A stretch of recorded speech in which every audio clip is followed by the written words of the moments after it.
Halo, kalian bareng Dimas di sini. Thank you sudah mampir. Oke, hari ini gue mau cerita something yang beda lah. Sebelumnya gue biasanya sharing tips, tapi hari ini gue akan cerita mengenai memang sesuatu yang terjadi di karir gue, tentang mengapa gue memilih untuk pindah kerja ke startup. Dimana sebelumnya FYI gue kerja rata-rata itu di korporasi yang cukup gede, dimana ya bisa dibilang itu nama-nama yang cukup besar, menghasilkan benefit yang sangat oke pula, dan ketenangan kerja yang mungkin bisa dibilang ya lumayan tenang karena semua sudah tertata, dan dari segi kompetisi pun heavy, tapi secara plot sudah tertebak lah. FYI, sebelumnya gue bekerja di Microsoft sebagai digital marketing lead, terus gue pindah ke Telkomsel sebagai strategic marketing manager, senior strategic marketing manager, dan di umur 26 gue di hire atau dibajak oleh saingan Telkomsel, which is saat itu Indosat, sebagai GM Markom untuk new business. Dan pada saat itu gue sempat dikasih unofficial title sebagai GM termuda di industri telco. So, kalau ditanya tentang apa yang gue dapatkan pada saat itu, wah, sangat menyenangkan sih dari segi apapun. Apalagi pada saat itu gue masih hidup sendiri dengan benefit yang sangat oke. Memang benar-benar bujangan gold lah pada saat itu.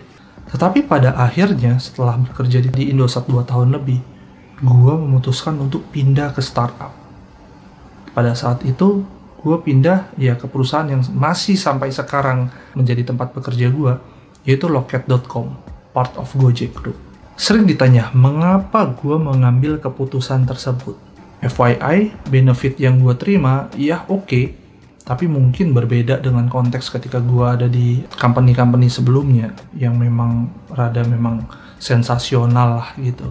Tapi memang kalian akan melihat beberapa kelebihan atau beberapa alasan yang menjadi mungkin alasan yang sama beberapa orang dengan konteks seperti gue, yaitu dari satu company mereka memutuskan untuk pindah ke startup.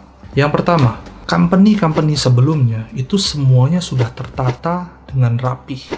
Nah, tetapi dalam kurung hal-hal yang tertata dengan rapi tersebut sama dengan hal-hal tersebut itu susah untuk diubah lagi. Nah, ketika kalian masuk ke startup, kesempatan untuk bersama startup tersebut menciptakan fondasi-fondasi baru, atau mungkin karya-karya baru, rules-rules yang radikal, atau hal-hal yang serba baru itu terbuka lebar. Karena pada dasarnya startup itu tidak kaku, dan ketika kalian punya langsung koneksi dengan para founder atau para chief level gitu, kalian itu punya akses untuk membuat gebrakan-gebrakan atau membuat keputusan-keputusan yang benar-benar berpengaruh besar ke satu company gitu. Nah, itu adalah salah satu alasan kenapa gue pindah ke startup.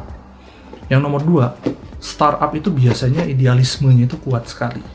Saya ingat ketika saya diskusi dengan Edi Sulistyo yang sekarang menjadi CEO GoPlay, dan dulu beliau masih CEO Loket. Salah satu misi beliau ketika membangun Loket itu adalah untuk memperbaiki industri entertainment. Sebelumnya, gue berpikir itu sebagai sesuatu yang ini idealis doang, atau ini lumayan cheesy juga terdengarnya. Tapi ternyata kenyataannya memang seperti itu. Dari seorang Edi Sulistyo, gue melihat bahwa orang-orang yang punya prestasi atau punya pengalaman terkait teknologi mencoba keluar dari industri yang biasa, masuk ke industri entertainment, dan dia mencoba untuk memperbaiki industri event dan entertainment yang sangat carut-marut, penuh dengan mafia, banyak hal yang tidak efisien. Idealisme itu yang ternyata di perusahaan-perusahaan sebelumnya gairah itu sudah hilang. Nah, ketika di Loket, gue menemukan gairah tersebut. Nah, mostly gairah-gairah ini bisa akan kalian temui ketika kalian memilih untuk bekerja di sebuah startup. Yang nomor 3, yaitu kesempatan untuk dekat dengan para founder. Nah, ini adalah sesuatu yang tidak bisa digantikan dengan uang. Ketika kalian berada di satu korporasi, kalian adalah satu roda kecil di antara mungkin mesin besar yang berjalan. Tapi ketika kalian ada di startup, even kalian adalah seorang staff, biasanya kalian mempunyai direct access yang cukup kuat kepada para founder, kepada para leader, dan kalian bisa belajar banyak dengan mereka. Nah, ini penting sekali. That's why kesempatan untuk belajar dari Edi Sulistyo, belajar dari Bagus Utama, CEO Loket yang sekarang, dan belajar dari para leader lain seperti Rama Adrian dan Pak Smiley dan yang lain-lain, itu sebuah kesempatan yang besar sekali buat saya untuk membangun karakter diri, dan someday maybe gue bikin startup gue sendiri gitu. Jadi hal ketiga, bisa belajar ke para founder dan para leader startup secara cepat. Dan serunya juga para leader tersebut memberikan kesempatan yang cukup lebar apabila kita ingin bertanya tentang tips mendirikan startup. So mereka nggak terlalu egois lah untuk berpikir bahwa kalau lo bikin startup lo akan leave this company. Enggak, ternyata mereka cukup open itu untuk memberikan konsultasi tersebut. Nah, yang keempat adalah kesempatan untuk mendapatkan benefit-benefit lain selain uang.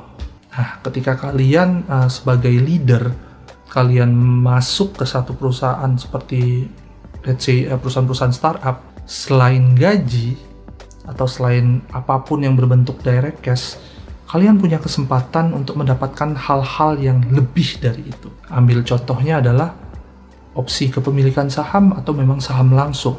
Hal-hal ini di beberapa perusahaan lain kadang memang tidak selalu menjadi direct benefit, karena bisa jadi untuk mencairkan hal-hal tersebut itu cukup sulit. Tapi ketika itu datang dari company seperti Loket atau Gojek, karena Loket sendiri part of keluarga besar Gojek, itu menjadi sesuatu yang seksi untuk dijadikan sebuah investasi. Dan gue lebih tertarik untuk melihat itu sebagai tabungan masa depan ketimbang hanya pertambahan gaji bulanan yang tentunya akan langsung selaras dengan gaya hidup kita yang turut berkembang. Yang kelima yang membuat gue tertarik untuk pindah ke startup adalah di startup kita belajar untuk jadi intrapreneur. Sebenarnya ini tidak hanya di startup, di company atau di korporasi-korporasi gede pun bisa.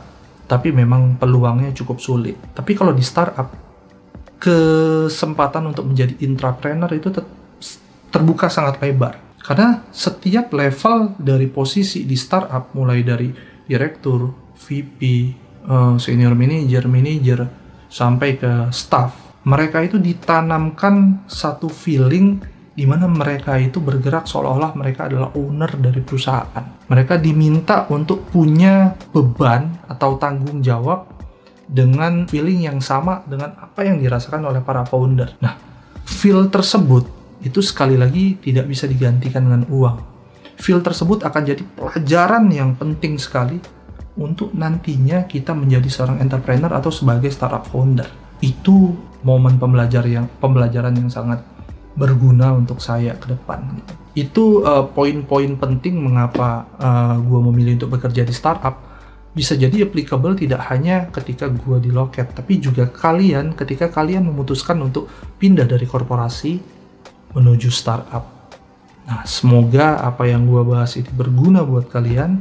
Silakan terapkan kalau ini sesuai dengan rencana karir kalian, dan jangan lupa tulis komen di bawah apabila kalian punya hal-hal menarik untuk didiskusikan terkait konten yang baru gue bahas. Oke, terima kasih, jangan lupa subscribe, dan kita ketemu di video-video berikutnya. Bye.